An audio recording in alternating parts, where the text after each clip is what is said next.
अस्सलाम वालेकुम। इस वक्त हम लाहौर के स्टेशन पे मौजूद हैं और हम इस्लामाबाद जा रहे थे क्योंकि खान साहब की रिहाई के लिए और उनसे मिलने के लिए एक एहतजाज कॉल थी क़यादत की तरफ से और नौरीन आपा की तरफ से। अब हम जैसे ही यहाँ से निकलने लगे हैं तो हमें कॉल ऑफ की जो है वो मैसेज रिसीव हुआ है।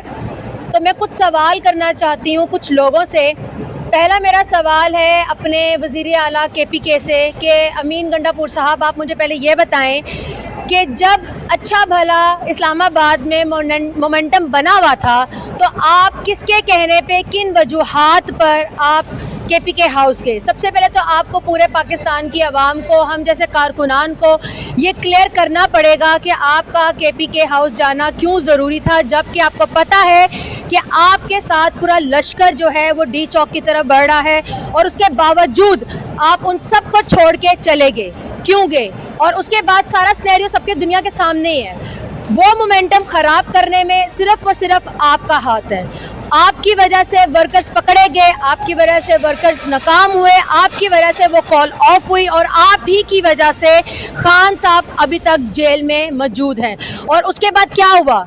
खान साहब से मिलने पे पाबंदी लगा दी गई। इवन उनकी ना फैमिली मिल सकती है, ना कोई डॉक्टर मिल सकता है, ना ही कोई वकील मिल सकता है। क्यों? आप KPK की असेंबली में आपने खड़े होकर कहा कि अब बहुत कुछ अच्छा होने वाला है। ये अच्छा होने वाला था कि आपके वहाँ पे पकड़े जाने के बाद, आपके जाने के बाद इन लोगों का इतना हौसला बुलंद हुआ कि इन लोगों ने खान साहब को नज़रबंद कर दिया। कोई मिल नहीं सकता। इस चीज़ का जवाब आपको पूरी कौम को देना पड़ेगा क्योंकि ये कौम ही है जिसने आपको KPK का वज़ीर आला बनाया। और दूसरा सवाल मेरा अपने गौहर साहब से, जो चेयरमैन है PTI के। सर, आप मुझे ये बताइए कि आपने कैसे इन लोगों पे यकीन कर लिया? ये लोग चोर, डकैत, पाकिस्तान को लूटने वाले, पाकिस्तान को नुकसान पहुंचाने वाले, आपके सामने आपके वर्कर्स के ऊपर दहशतगर्द के पर्चे कटवाने वाले ये लोग हैं। आप कैसे इनके ऊपर यकीन कर सकते हैं? कैसे इनकी यकीन दहानी पे आपने यकीन कर लिया? और आपकी वजह से आज हम जैसे बहुत सारे कारकुनान जो हैं वो मायूस होकर वापस जा रहे हैं। आप हैं जो इस वक्त अवाम के अंदर मायूसी फैला रहे हैं। पहले इमरान खान को और पाकिस्तान को तबाह बर्बाद करने वाले ये वही लोग थे जिनके कहने पे आज आपने कॉल ऑफ दिया और आज आपकी वजह से आपके अपने कारकुनान आपके खिलाफ खड़े आवाज़ उठा रहे हैं क्योंकि आप वो काम कर रहे हैं जो दुश्मन भी ना करे। तो मैं आपसे सवाल करती हूँ कि आपने किन लोगों पे यकीन करके कॉल ऑफ दी है? आपको क्या भरोसा कि कल वो डॉक्टर से मिलने देंगे? आपको क्या भरोसा कि कल आपको कोई अच्छी खबर आएगी? पिम्स के डॉक्टर से मिलने देंगे? पिम्स के डॉक्टर्स कौन है जिन्होंने अरशद शरीफ की रिपोर्ट गलत बनाई थी? आपने जो दरखास्त दायर की थी, आपने वो दरखास्त ही गलत दायर की थी। आपका काम बनता था, आप कहते शौकत खानम के हॉस्पिटल के डॉक्टर्स और नौरीन आपा मिलेंगी तो हम इस बात पे सेटिस्फाई होंगे, अदरवाइज हमारा एहतजाज बरकरार रहेगा। हम लोगों का, मैं लाहौर की पूरी आवाम की तरफ से आपसे एक मेरी अपील है या मैं आपसे जवाब मांगती हूँ कि आपने किसके कहने पर यह कॉल ऑफ दी है और क्यों दी है? बिस्मिल्लाहिर्रहमानिर्रहीम। मैं पाकिस्तान तहरीक इंसाफ के सारे वर्कर और सपोर्टर से मुखातिब हूँ। आपको मालूम है कि खान साहब की सेहत हम सब के लिए एक अव्वलीन तरजीह है। 3 अक्टूबर के बाद खान साहब के साथ न किसी वकील, न फैमिली मेम्बर और न किसी पॉलिटिकल लीडर की मुलाकात हुई थी। उसकी सेहत के बारे में हमें बहुत बड़ा तशवीश था। इसलिए पाकिस्तान तहरीक इंसाफ की पॉलिटिकल कमेटी ने एहतजाज 15 अक्टूबर को D चौक पे एक कॉल दिया था। इसके पेश नज़र हमने एक दरख्वास्त भी गुजारी थी इंटीरियर मिनिस्टर को। उसमें हमने दरख्वास्त की थी कि हमारी पॉलिटिकल लीडरशिप को या डॉक्टर को या फैमिली मेम्बर को मिलने की इजाज़त दी जाए ताकि इस खदशे को ख़त्म किया जाए और हमारे वर्कर और सपोर्टर में जो तशवीश पाई जाती है उनका इत्मीनान हो सके कि खान साहब की सेहत ठीक है। इसी दौरान आपको मालूम है कि CO की कॉन्फ्रेंस भी होने जा रही है और हमारे अलायंस ने भी हमसे दरख्वास्त की थी कि आप इस एहतजाज के कॉल को मौखर करें। हमारे फ्रेंडली कंट्री भी पाकिस्तान और इस्लामाबाद आ चुके हैं। चूँकि हुकूमत ने हमें, इंटीरियर मिनिस्टर ने एक अश्योरेंस दी है कि कल इंशाअल्लाह ताला डॉक्टर की ज़रूर मुलाकात होगी खान साहब से। इस अश्योरेंस के बिना पे मुझे जब कहा गया तो मैंने मशावरत के लिए टाइम मांगा। इस सफ़र को हमने पॉलिटिकल कमेटी और एपेक्स कमेटी पाकिस्तान तहरीक इंसाफ के दरमियान रखा। पाकिस्तान तहरीक इंसाफ की क़ियादत और पॉलिटिकल कमेटी ने यूनानिमसली इस बात को कबूल किया اور اس کے پیش نظر ہم احتجاج کو مؤخر کرتے ہیں۔ کہنے لگے آپ ہمارے ساتھ آپ ہمیں ووٹ دیں۔ میں نے کہا کس چیز کو ووٹ دوں؟ کہ وہ جو آپ نے کل تقریر کی تھی ہم تو اسی بات کرتے ہیں۔ تو میں نے کہا کچھ تفصیل تو بتاؤ نا، تم نے لکھا کیا ہے؟ قانون کا مسودہ کہاں ہے؟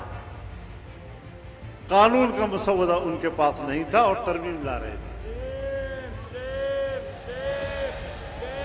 ایسی دنیا آپ نے کہیں نہیں دیکھی ہوگی کہ جن کے پاس سرے سے مسودہ نہیں تھا، آخر ہم نے دباؤ ڈالا اور پھر آدھی رات میں ایک کالی تھیلی کے اندر ایک کالا مسودہ ہمارے پاس پہنچ گیا، اور جب ہم نے اس کو لفافے سے نکالا، اس کا مطالعہ کیا، تو وہ آئین کو بھی تباہ کر رہا تھا، آپ کے انسانی حقوق کا خاتمہ کر رہا تھا، پاکستان کے عوام کے بنیادی حقوق کی اس میں نفی ہو رہی تھی، اس میں عدالتوں کی تباہی تھی، اس میں فوج کی تباہی تھی، اس میں انصاف کی تباہی تھی، اس میں عوام کی تباہی تھی۔ اور اگلے روز ہم نے بڑی صراحت کے ساتھ کہا کہ ہم اس پورے مسودے کو ڈنکے کی چوٹ مسترد کرتے ہیں اور ہم اس کو ووٹ نہیں دیں گے، پاس کر کے دکھاؤ۔ الحمدللہ وہ پاس نہیں کر سکے۔ اور 2 سینیٹرز ملک میں آ چکے ہیں، اور جس نے ان کو سیکیور کرنا تھا، جس کے پاس ان کی ذمہ داری ہے، وہی پورے کر کے دے رہا ہے۔ اب یہ 2 طرح سے ہو سکتا ہے، ایک یہ کہ وہ خود کمپرومائزڈ ہو اور وہ کہہ رہا ہو، وہی درمیان میں ڈیل کروا رہا ہو ان سینیٹرز کی، اور یہ بھی ہو سکتا ہے کہ وہ درمیان میں نہ ہو ڈیل کروانے والوں میں، لیکن وہ کوئی ایکشن بھی نہ لے رہا ہو، پارٹی کو سچ بتا بھی نہ رہا ہو۔ لیکن پی ٹی آئی کی مجھے جو اطلاعات ملی ہیں کہ کچھ سینیٹرز کے حوالے سے پی ٹی آئی، میری اطلاع یہ ہے کہ آج 15 اکتوبر ہے، آج رات تک شاید پی ٹی آئی ان کے حوالے سے اناؤنس کر دے کہ ہمارے یہ 1 یا 2 سینیٹر جو ہیں وہ اس وقت بک چکے ہیں۔ اور میری اطلاع یہ ہے کہ اب پی ٹی آئی کے جس بندے کو پہلے اطلاع دی جا رہی تھی اور اس کا جو رویہ تھا، اس کے بعد پی ٹی آئی کو یہ بات کچھ لوگوں کو پتہ چل چکی ہے کہ اس کا مطلب ہے کہ یہ بندہ کمپرومائزڈ ہے، جس کو بتایا گیا کہ پی ٹی آئی کے کون کون سے سینیٹر ملک آ چکے ہیں، لیکن اس نے کہا کہ نہیں وہ ملک سے باہر ہیں، حالانکہ وہ ملک میں آ چکے ہیں، اور یہ شواہد بھی پی ٹی آئی کو مل چکے ہیں۔ اب پی ٹی آئی کی جو باہر بیٹھے ہوئے لوگ ہیں وہ اس وقت تذبذب کا شکار ہیں کہ اگر ہم کھل کے بات کرتے ہیں تو یہ پارٹی کے نظم سے بغاوت ہوگی، اور ہم اگر کھل کے بات نہیں کرتے تو پھر یہ عمران خان سے بغاوت ہوگی اور عمران خان سے غداری ہوگی۔ اب وہ کیا کرتے ہیں، وہ پارٹی کے نظم سے سنسیئر رہتے ہیں، یہ عمران خان سے سنسیئر رہتے ہیں، یہ فیصلہ انہوں نے کرنا ہے۔ لیکن میری اطلاع یہ ہے کہ آج 15 ہے، ابھی 15 اکتوبر کا آغاز ہوا ہے، آج رات تک میری اطلاع یہ ہے کہ 1 یا 2 سینیٹرز کے حوالے سے پی ٹی آئی یہ اناؤنس کر دے گی کہ ہمارے یہ سینیٹرز جو ہیں وہ ٹوٹ چکے ہیں، اور شاید اس کی وجوہات بھی وہ بتا دیں کہ کیوں ٹوٹے ہیں۔ ویسے چلیں ایک اور بات بھی میں آپ کو بتا دوں کہ پی ٹی آئی ڈرامہ یہی کرے گی کہ ہمارے فلاں سینٹر کے ساتھ فلاں مسئلہ ہو گیا، فلاں سینٹر کے ساتھ فلاں مسئلہ ہو گیا، لیکن حقیقت یہ ہے کہ پی ٹی آئی کے پاس یہ انفارمیشن ہے کہ کون کتنے میں بکا ہے، کون کیوں بکا ہے، اور کون کس پارٹی کے ساتھ جو ہے وہ ملاقات ہوئی ہے۔